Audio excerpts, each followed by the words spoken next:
കലയുടെ സമസ്ത മേഖലകളും കയ്യൊപ്പ് പതിപ്പിച്ച പ്രതിഭാശാലിയായ ഒരു വ്യക്തിത്വം. ഈ നാട്ടിൻപുറത്തെ അറിയാതെ പോയ ഒരു കലാകാരൻ, ആത്മീയ പ്രഭാഷകൻ, ഗാനരചയിതാവ്, സംഗീതജ്ഞൻ, ഒട്ടനവധി തലമുറകൾക്ക് അറിവിൻ്റെ ആദ്യാക്ഷരം പകർന്നു കൊടുത്ത ഒരു ഗുരുവനാണ്. നമ്മൾ വിളിക്കുന്നത് രാഘവൻ ആശാനെന്നും രാഘവൻ സ്വാമി എന്നൊക്കെ വിളിച്ച് നമ്മൾ ആദരിക്കുന്ന ഒരു വ്യക്തിയാണ് നമ്മൾ ഇന്ന് പങ്കുവയ്ക്കുന്നത്. സകല മേഖലകളെന്ന് പറയുമ്പോൾ കഥാപ്രസംഗത്തിൻ്റെ രചന, അതേപോലെ തന്നെ ഗാനരചന, കഥാപ്രസംഗത്തിൻ്റെ മുന്നിലും പിന്നിലും പ്രവർത്തിച്ച ഒരുപാട് പേരുകളുമായിട്ടുള്ള സൗഹൃദം, അതിൻ്റെയൊക്കെ അടിസ്ഥാനത്തിൽ ഒരുപാട് പരിചയസമ്പന്നനായ ഒരു വ്യക്തിത്വമാണ് രാഘവൻ സ്വാമി. എൻ്റെ ഒരു ഗുരു കൂടിയാണ്. അദ്ദേഹത്തെയാണ് പരിചയപ്പെടുത്തുന്നത്. ഒരുപാട് മേഖലകൾ താങ്കൾക്ക് ഉണ്ട് കലാരംഗത്തെ. അതിൽ ഒന്ന് രണ്ട് വരികൾ ഏതെങ്കിലും ഒന്ന് പങ്കുവയ്ക്കാൻ പറ്റുമോ? പഴയ കാലഘട്ടത്തിലെ സിനിമാ ഗാനങ്ങളോ അല്ലെങ്കിൽ വില്ലടിച്ചാപ്പാട്ടിൻ്റെ ഭാഗങ്ങളോ ഭജനപ്പാട്ടോ ഏതെങ്കിലും ഒന്ന് പങ്കുവയ്ക്കാൻ പറ്റുമോ?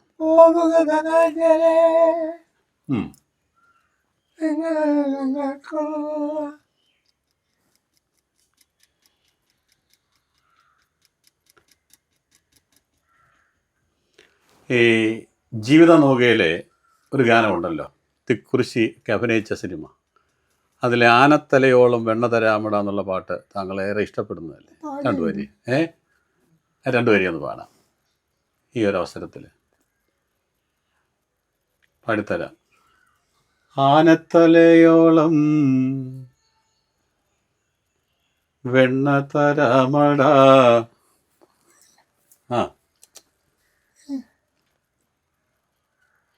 പാടിക്കോളൂ. ആനത്തലയോളം വെണ്ണ തരാമട ആനന്ദ ശ്രീകൃഷ്ണ വാമുറുക്ക്. ആനത്തലയോളം വെണ്ണ തരാമട ആനന്ദ ശ്രീകൃഷ്ണ. പൈക്കളെ മേയ്ക്കുവാൻ മൈക്കണ്ണ പൊന്നുണ്ണി ഓടിവാട. ഇനി ഏതെങ്കിലും ഒരു പാട്ടൊന്ന് ഓർത്ത് പറയാൻ പറ്റുമോ? പഴയ കാലത്തെ ഓർമ്മകൾ. ഒരുപാട് അനുഭവസമ്പന്നനായൊരു വ്യക്തിയല്ലേ?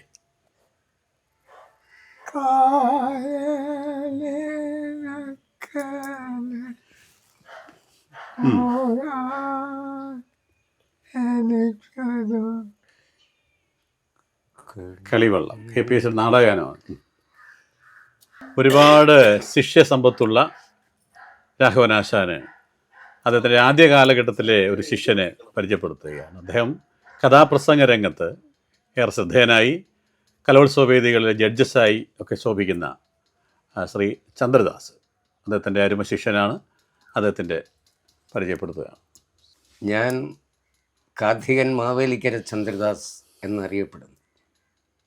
ഇന്ത്യ ഗവൺമെൻറ്റിന് വേണ്ടി 1998 മുതൽ എയ്ഡ്സ് ബോധവൽക്കരണ കഥാപ്രസംഗ പരിപാടിയുമായി കേരളമൊട്ടാകെ, അതിനുശേഷം ആകാശവാണിയിലും സ്കൂൾ കലോത്സവങ്ങളിൽ കുട്ടികളെ പഠിപ്പിച്ചു.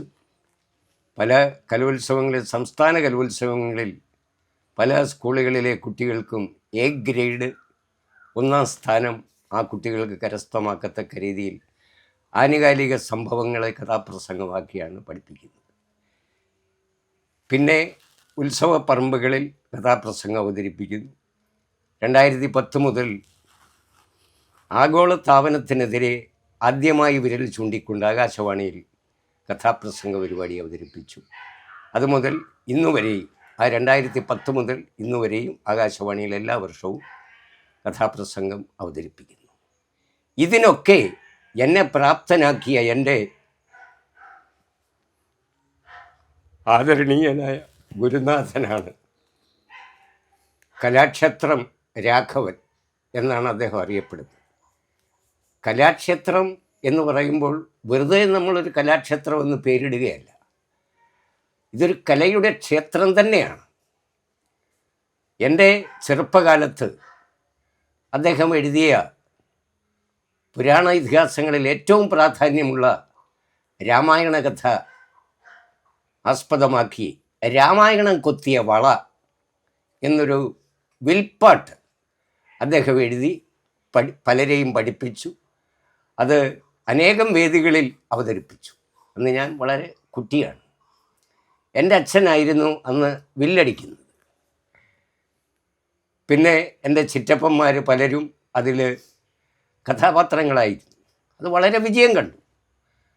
അതിൽ ഒരു പാട്ടുണ്ട്, രാമായണം കൊത്തിയ പൊൻവളയ, ഇത് രാമായണം കൊത്തിയ പൊൻവളയ, രാമൻ്റെ കാലത്ത് സീതയ്ക്കു നൽകിയ രാമായണത്തിലെ ചിത്രവള.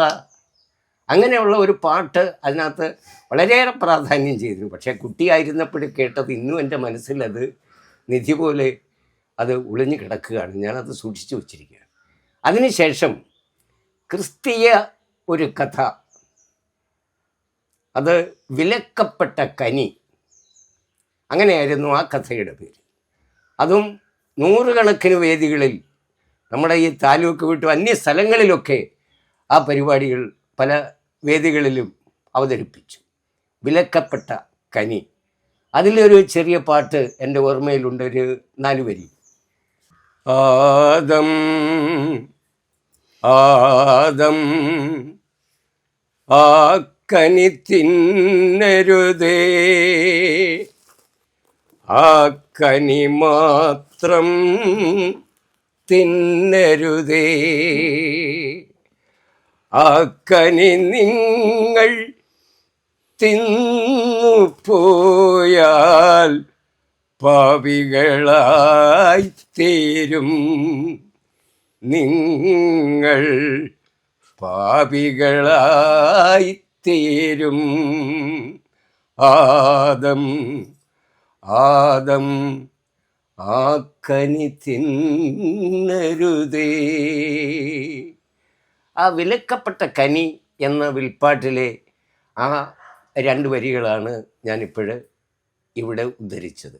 പക്ഷേ അന്ന് ഞാൻ വളരെ കുട്ടിയായിരുന്നത് കൊണ്ട് എനിക്കത് മുഴുവനായും അന്ന് ഉൾക്കൊള്ളാനുള്ള കഴിവില്ലായിരുന്നു. എങ്കിലും ആ കേട്ടത് ഇന്നും എൻ്റെ ഹൃദയത്തിൽ ഒരു നിധിയായി ഞാൻ സൂക്ഷിക്കുകയാണ്. അതിനുശേഷം അദ്ദേഹം ശബരിമല ശ്രീ അയ്യപ്പനെക്കുറിച്ച്, അയ്യപ്പൻ്റെ ചരിത്രം വിൽപ്പാട്ടായിട്ട് എഴുതി അവതരിപ്പിച്ചു. അതിനുശേഷമാണ് ഒരു രാഷ്ട്രീയ നാടകം എഴുതി കൊടുക്കേണ്ട ഒരു സാഹചര്യം ഉണ്ടായി. അത് ആ നാടകത്തിൻ്റെ പേര് രക്തദാഹം എന്നായിരുന്നു. എയ്ഡ്സിൻ്റെ ബോധവൽക്കരണത്തിൻ്റെ ഭാഗമായിട്ട് എഴുതിയതിൽ നല്ല സാഹിത്യത്തിൽ സായം സന്ധ്യയെ വിവരിക്കുന്ന ഒരു രചന രാഘവനാശം നടത്തിയിട്ടുണ്ട്. ആ വരികളൊന്ന് പങ്കുവയ്ക്കാം. സന്ധ്യയെക്കുറിച്ച് ഇത്ര നല്ല രീതിയിൽ മറ്റേതെങ്കിലും കവികൾ വർണ്ണിച്ചിട്ടുണ്ടോ എന്ന് എനിക്കറിയില്ല. എൻ്റെ അറിവിൽ അത്രയില്ല. അതേ രീതിയിൽ അദ്ദേഹം നല്ല രീതിയിൽ ആ സന്ധ്യയെക്കുറിച്ച് വർണ്ണിച്ചിരിക്കുന്നത്. അന്തിമ സൂര്യൻ പടിഞ്ഞാറ് ചക്രവാളത്തിൽ ചുവപ്പ് ചായം പൂശിക്കഴിഞ്ഞു. പകലിൻ്റെ തിരോധാനവും രാത്രിയുടെ സമാഗമവും. സന്ധ്യ, മനോഹരിയായ സന്ധ്യ. ഇതാ നോക്കൂ, അന്തിമുകിലുകൾ തന്മണിത്തേരേറി സന്ധ്യ വരുന്നു മനോഹരാംഗി, സന്ധ്യ വരുന്നു മനോഹരാംഗി. അന്തിമുകിലുകൾ തന്മണിത്തേരേറി സന്ധ്യ വരുന്നു മനോഹരാംഗി, സന്ധ്യ വരുന്നു മനോഹരാംഗി. പശ്ചിമാകാശത്തിൽ ആരോ വിധാനിച്ചു ചക്രവാളപ്പന്തൽ പൂപ്പന്തൽ. പശ്ചിമാകാശത്തിൽ ആരോ വിധാനിച്ചു ചക്രവാളപ്പന്തൽ പൂപ്പന്തൽ. ദിനകര വിഗ്രഹം കുങ്കുമം ചാർത്തിച്ചു പരിചിൽ പ്രതീജി പൂമ്പട്ടു ചാർത്തി.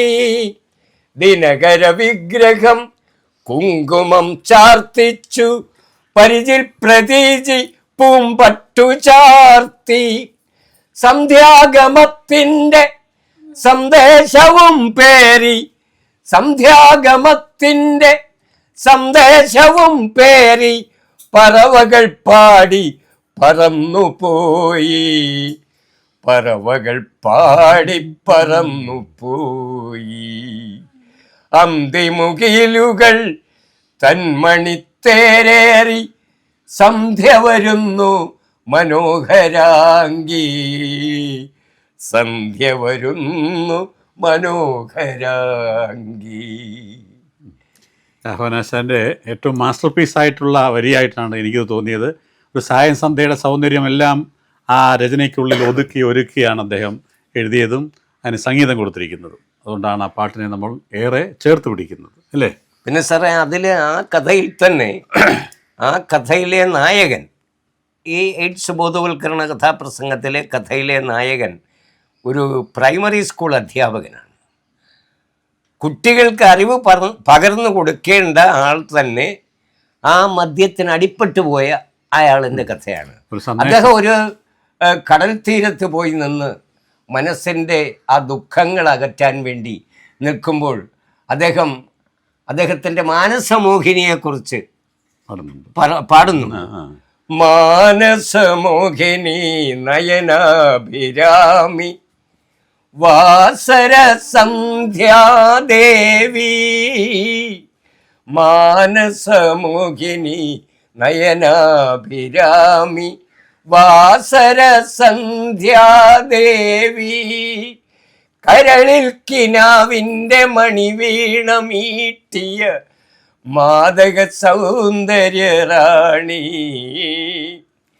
എവിടെ നിന്നെത്തി നീ, എവിടേക്കു പോയി നീ, ഇനി എന്നു കാണുമെന്നപ്സരസേ, ഏതൊരു ഗന്ധർവ നാട്ടിൽ നിന്നെത്തി നീ, ഏതൊരു ദേവനെ തേടിയെത്തി, ഒരു വാക്കുമിണ്ടാതെ ഒരു മുത്തമേകാതെ എവിടെ നീ മാഞ്ഞു പോയോ മലാളെ, ഒരു വാക്കുമിണ്ടാതെ ഒരു മുത്തമേകാതെ എവിടെ നീ മാഞ്ഞു പോയോ മലാളെ, എവിടെ നീ മാഞ്ഞു പോയോ മലാളെ. അതാ മനസ്സ് തുറന്നു പാടി. അതാണ് അതിലെ സാഹിത്യത്തിൻ്റെ എല്ലാ ഭാവവും താങ്കൾ ഉൾക്കൊണ്ടാണ് അവിടെ ആരംഭിച്ചത്, അല്ലേ? രണ്ടാമത്തെ ദേശീയ അവാർഡ് കിട്ടുന്നത് ഈ ആഗോളതാപനത്തിനെതിരെ കഥാപ്രസംഗം ആകാശവാണി അവതരിപ്പിച്ചു. രണ്ടുപേരും നല്ല ഓർമ്മയുണ്ടോ? ആഗോളതാപനത്തിന്റെ മുറ്റത്തൊരു മുരിഞ്ഞ നടു, വളപ്പിലൊരു മരം നടു, മുറ്റത്തൊരു മുരിഞ്ഞ നടു, വളപ്പിലൊരു മരം നടു, ആഗോളതാപനത്തിന് മരമാണു മറുപടി, മരമാണു മറുപടി, മുറ്റത്തൊരു മുരിഞ്ഞ നടു, വളപ്പിലൊരു മരം നടു. അതായിരുന്നു എൻ്റെ ആദ്യത്തെ പ്രകൃതി സംരക്ഷണവും പ്രകൃതിയെയും മണ്ണിനെയും മിണ്ണിനെയും ഒക്കെ ചേർത്ത് പിടിക്കുന്ന സന്ദേശമുള്ള വരിയാണ്. അതിനകത്ത് ശാസ്ത്രമുണ്ട്, സാഹിത്യമുണ്ട്. അപ്പോൾ അദ്ദേഹത്തിൻ്റെ സഹധർമ്മിണിയാണ് ഇപ്പോൾ ഇരിക്കുന്നത്. ആ ഭവനത്തിൽ തന്നോടൊപ്പം സഞ്ചരിച്ച അദ്ദേഹത്തെക്കുറിച്ചുള്ള വാക്കുകൾക്കായി നമുക്ക് കാതോർക്കാം. എന്താണ് പറയാനുള്ളത്? ജീവിതത്തിൻ്റെ അനുഭവങ്ങൾ, വടക്കേ ഇന്ത്യയിലൊക്കെ പോയി ജീവിച്ചത് മുതലുള്ള കാര്യങ്ങളെന്ന് പറഞ്ഞാട്ട്. ഞങ്ങൾ മദ്രാസിലായിരുന്നു ആദ്യം. മദ്രാസിൽ അദ്ദേഹം സിവിൽ എഞ്ചിനീയറായിട്ടാണ് ജോലി ചെയ്തത്. അവിടെ വലിയൊരു സമരമൊക്കെ ഉണ്ടായപ്പോൾ ഞങ്ങൾ തിരിച്ച് നാട്ടിൽ വന്നത്. 2 മക്കളുണ്ടായിരുന്നു. തിരിച്ച് പോകാമെന്ന് പറഞ്ഞാൽ പോകാനൊത്തില്ല. പിന്നെ അങ്ങനെ അത് അമ്പലത്തിൽ അങ്ങ് വായനയും ഒക്കെ ആയിട്ട് വച്ചളങ്ങര അമ്പലത്തിലാണ് ഞങ്ങൾ തുടങ്ങിയത്. ഒരു പൗർണമി സംഘം രൂപീകരിച്ച് പൗർണമി സംഘത്തിന് അദ്ദേഹം രക്ഷാധികാരി, ഞാൻ സെക്രട്ടറി, അവിടെ ചക്കാലോടക്കൽ ഒരു അമ്മയുണ്ടായിരുന്നു, അമ്മ പ്രസിഡൻറ്റും ഒക്കെ ആയിട്ടായിരുന്നു. അങ്ങനെ ഞങ്ങൾ 5 സപ്താഹം അവിടെ നടത്തി. അന്ന് ഈ നാട്ടിൽ സപ്താഹം ഇല്ല. പിന്നെ ഇവിടെ വന്നു കഴിഞ്ഞാണ് ഇതെഴുതിയത്, ഭജനയൊക്കെ എഴുതിയതും ഈ കഥാപ്രസംഗം എഴുതിയതും. നാട് വിടുന്നതിന് മുമ്പേ നാടകം എഴുതിയിട്ടാണ് പോയത്. പിന്നെ സനാതന ധർമ്മകേന്ദ്രം എന്ന് പറഞ്ഞുകൊണ്ട് ഇവിടെ ഒരു വിൽപ്പാട്ടും എല്ലാം ശരിയാക്കി. അങ്ങനെ അദ്ദേഹം ഇവിടെ ഒരുപാട് കാര്യങ്ങളൊക്കെ ചെയ്തിട്ടുണ്ട്. ഇത്രയൊക്കെ എനിക്ക് പറയാനുള്ളൂ. നാടകത്തിലൊക്കെ ഞാൻ അഭിനയിച്ചിട്ടുണ്ട്. അദ്ദേഹം എഴുതിയ അങ്ങനെ നാടകം അഭിനയിച്ചാണ് ഞങ്ങൾ ജീവിതത്തിൽ എത്തിയത്. വിൽപ്പാട്ടിലും ഒക്കെ അങ്ങനെ വന്ന് പാടാനും ഒക്കെ ഞാൻ വരുമായിരുന്നു അദ്ദേഹത്തിൻ്റെ കൂടെ.